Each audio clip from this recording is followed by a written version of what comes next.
Yo, what is up, everybody? Sorry this video is a little bit later than I expected. I got a little bit of a bad cold. Pardon me if I sound a little sniffly. We're jumping into the Wind deck today, and we're just going to review, upgrade it as we did with the past two decks, and let's take a look at what kind of value we get out of it as well. So, we'll start with the Ascension line. Hydrake, Twindra, Penterror. Now, it's pretty straightforward. You want Hydrake to die in battle, you want Twindra to die in battle, and that'll get you Penterror. It's a pretty fast way to get to Penterror. If your opponent plays anything with 5 attack, you can play Hydrake, attack into it, then that will special out a Twindra, which you can then, while you're in battle phase still, attack into it, to then trade, and then get Penterror out, which allows you to then attack again. When Penterror gets destroyed by card effects, not battle, you'll get to go cast Hydrakes and Twindras out of your deck. So it's basically you're just hydrating out. So Hydrake into 2 heads, Twindra into 5 heads, and then Penterror goes back down to the other ones. So ideally you want as much of all 3 as you can. You wouldn't really want more than 2 Penterror, which we have 1 here that's more than enough. Then the next thing is we have Airmare and Glidestale here. Airmare is great stats in general. With Island it's a 5/6, by itself it's a 4/5. That's generally good stats by itself. If you send out of it, you'll give protection to the Elestral that it ascends into, and if you send it into Glidestale, which we also have 2 of here, it turns your Glidestale into something that can attack twice, has a little bit of protection, and can get up to 12 attacks. It's kind of like a build your own boss Elestral. You have Pigas for Rune Disruption. Exaltair is a great combo card with Aeolus, which we'll get to in a little bit later, which is good for burning and moving spirits around. Sorlet is one of the best 5 attack 1-drops in the game, allows you to do some battle manipulation. You get Astride, which is great defensive Elestral, lets you search some cards you only get 1 of. It would be nice to have more, but hey, it's starter deck. Boombat. Boombat's actually a pretty good removal in this deck. We'll go over a little bit why when we go over the deck strategy. Elechick will let you go find Aeolus, which will then let you go find Wind Elestral. So Elechick is almost like a Wind Searcher in that sense in this deck. Veritaqua combos with Tsunami, which we have later in the deck. Otherwise, it stops defensive Elestrals. The package of Nectar of the Gods, Ambrosia, and Circles of the Sky that we've seen in the other decks, but Resting on Your Laurels here is different. This is unique to the Wind starter deck. You can only get Resting in this deck. It is a cheap, efficient removal card with a drawback of your opponent kind of needs to be ahead for you to use it. But when they're ahead, you get the benefit of having a really cheap removal card. Aeolus is probably one of the best searchers in the game. It had to get nerfed in prototype playtesting, but its Disenchant 2 search for a Wind 1 cost. It's pretty good. Island of Eolia is great with Penterror and Airmare. We'll go over that in a little bit. You get Bag of Winds, which is probably one of the worst artifacts in the game. It's not bad, it's just extremely defensive. And this deck isn't super defensive, so it doesn't really help a ton, but it exists. Tornado helps Rune Disruption, Thunderstorm, Rune Disruption will help you stop shields, which is a pretty big weakness to this deck. Tsunami to stop, key parts that you don't want to be destroyed, like if you have Exaltair in play, helps prevent Exaltair from dying. So those are cards in the deck. This deck is very much on the aggro plan. It wants to kind of play Hydrake early and crash into Penterror as soon as possible. The weakness with Penterror, though, is that if your opponent uses shield on it, you won't get its effect because it'll go back to hand. So you generally want to try to clear your opponent's back row before you attack the Penterror, so you can still get the Penterror to split if it gets destroyed. And if Penterror gets destroyed and you get out Twindras and Hydrakes, and you have an Island of Eolia out, you have a bunch of 5 and 7 attackers. It's a really, really nice combo. This deck really likes Island of Eolia because you also have Airmare. Again, as I mentioned, it gets the 5/6 stats. It's a pretty solid mid-range body, and it can get pretty aggressive if you have Island in play. Glidestale is another really aggressive card. Sorlet's an aggressive card. Exaltair is an aggressive card. This is very much an aggro Wind deck. The problem with aggro Wind, and the not necessarily problem, but the Wind archetype really likes to just spend spirits. So you have to be cautious because this deck only has 2 Ambrosias to recover spirits with. You're going to be spending a lot of spirits for Sorlet effects, for Glidestale effects, to get out Penterror quickly, to use Aeolus. So be aware when you're using this deck. You're playing an aggressive game. You're going to be running through spirits pretty quick. Try to manage your spirits effectively and really try to capitalize on that Island and Penterror crash, or that Island and Airmare. Like, just Island plus any of these guys is a great stat to have. Even like Aeolus into finding an Exaltair, Nexus 2 spirits to Exaltair from Aeolus to burn for 2, play Island, you have a 6 attack Exaltair in play. There's a lot of stuff you can do. Island's a key card in this deck. Being aggressive in this deck is also pretty key. Now, Boombat is honestly pretty decent in this deck because it's a 1-cost removal card, and we have other ways to try and swarm the board through, say, Penterror. So Boombat's kind of a good follow-up to Penterror to blow up some stuff. And that's the core of the deck. You're just going aggressive, trying to get either Penterror or Glidezilla out as fast as possible, or you have some other aggressive early game plays with Exaltair and Sorlet. And then the rest of the deck is trying to be cheap and efficient outside of Wind, because Wind's going to be very expensive.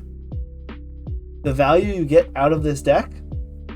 So first off, the entire Hydreic line is only in this deck. So if you're trying to play Penterror, you need to pick up this deck. There's only Penterror in the booster boxes. Hydreic and Twindra are not. So if you need Hydreic and Twindras and you want 3 of each, you need to pick up 2 starter decks, or maybe trade a friend for the extra Twindra. Just be aware of that. Secondly, some other value in this deck. You get a bunch of pretty strong, decently strong, like staple cards, like Pegas is used a lot, Sorlet's used a lot, Exaltair's used as 1 or 2 ofs in a lot of Wind decks for finishers. You get the Astrabbit, which at this point you should know Astrabbit is great. You get your just core runes like Nectar of God's Ambrosia. As with the other starter decks, Aeolus is only picked up here or as a full art in the boxes, which makes Aeolus difficult to get, and Aeolus is a very good searcher. And that's about the general value. You get Tsunami, but Tsunami's everywhere. So that's the general value of this deck, is you're getting the Hydreic line, you're getting some core Wind cards like Sorlet, Exaltair, Pegas, Aeolus, and your core rune package in Nectar of the Gods and Ambrosias, and 2 Resting Laurels only this deck. It's a very fun deck. I probably have the least experience playing this deck over other elements, because I don't really like Turbo Wind that much. I think it's a really fun idea, but I have the least experience in this deck. So maybe don't take my word exactly for this deck, but let's just jump into my upgrades that I have. Starting with our starting decks, 2 of, mash them together, right? 2 Wind decks, what are we going to do? We're immediately trying to get our Twindras up to 3, and we can go 2 Penterrors. So you can get away with 1 Penterror. The reason I have 2 is because if your first Penterror dies and you want to just go into Twindra then Penterror again, you can do that, and that's 11 spirits total after the full combo and then combo again. Or you can go first Penterror into just super wide board, so you have options there. So I like to have the second Penterror because sometimes you go into 1 Twindra to save spirits, sometimes you go into 2 Twindra, 2 Hydreic and go super wide. Gives us that option by putting in the second Penterror. Push the Sword up to 3 again, so it's a great card. Exaltair we're keeping at 2 because it's really just a combo finisher in this deck. We don't need it early. It's great to search up with Aeolus, but it's more so just combo finisher, or like if you have a super defensive board, you get 2 Exaltairs in play over a couple turns, you can just swap back and forth, do a lot of burning. Generally combo oriented, not quite the aggressive tempo play we're playing with this deck. I dropped the Glidezilla to 1. It's a little inconsistent compared to the Penterror plan. Aramare up by 1 because Aramare's got great stats. It's just generally all around. Alright, so it should be 2 Pegas here. I made a little bit of an error. 2 Pegas, whoops. 2 Tornadoes, really need that disruption, and Thunderstorm's kind of expensive, but you want to get rid of shields that are face down your opponent. I put the 1 bag of winds. It is decent to put on a Glidezilla, or like maybe an Aramare and go super defensive, or like an Exaltair super defensive. It's weird, but I put the bag of winds there just in case. Maybe you get some extra disruption out of it with Aeolus in play as well. We have 2 Aeolus. We could go to 3. We're doing 2 because it's very expensive. So we're just going to run 2. It's good enough as 2. You could push it to 3. No harm, no foul there. If you're going to push Aeolus to 3, drop a bag of winds.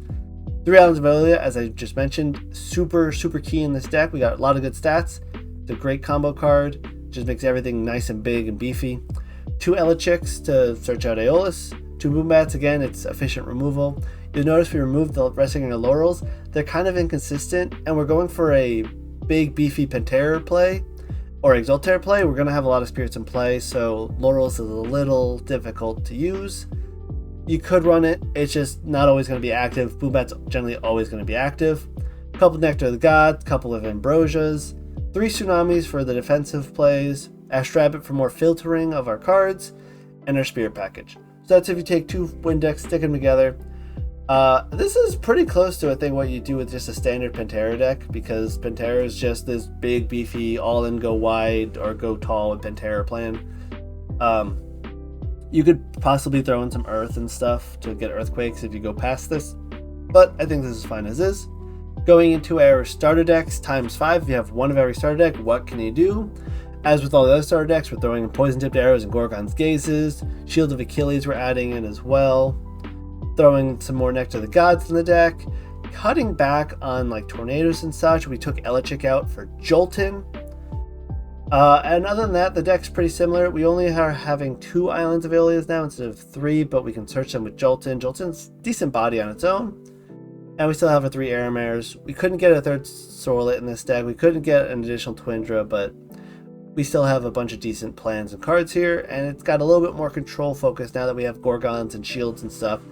We can play a little bit of a slower game before we throw the Penterror out with this build. So that's starter deck times 5. And then if we have a starter deck and a box, and again, I'm assuming if you got a box and the Wind starter deck, you have roughly one of every rare, so that's what I capped it at. So again, we can't get that 3rd Twindra. We could technically get that 3rd Penterror, or 2nd Penterror, sorry, from your box topper, but I left it as 1 for now. We do get a 3rd Sorlet. We are going to put it a 3rd Exaltair because we need something in the deck. We have our 3rd Aramare. We have some Pegas. We kept Tornadoes in. We put a Falcane in this deck. I think Falcane is a very underrated 2-drop. It will destroy all the back row cards, which in this deck, if you destroy all the back row and get a lot of value out of that, you could then go in the next turn and go Hydrake into Twindra into Penterror really easily by having everything in the back row blown up. 2 Aeolus, so that's all we have access to. 3 Islands, again, it's great. Joltin to even find the islands. We could also play Joltin if we already have Island of Aeolia in play. Play Joltin with a Wind Spirit, now it's a 5 attack anyway. Solid play there.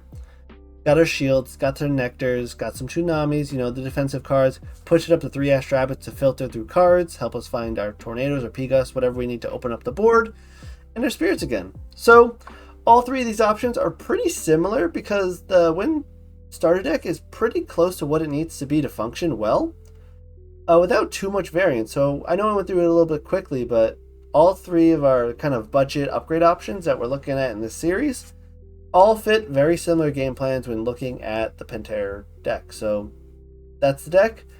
I hope you guys enjoyed this video, and I will see you guys in the next one, which could be Thunder, could be Fire. Right now it's looking like Thunder, but you'll see in a couple days when I drop that one. And I'll see you guys in the next one. Peace.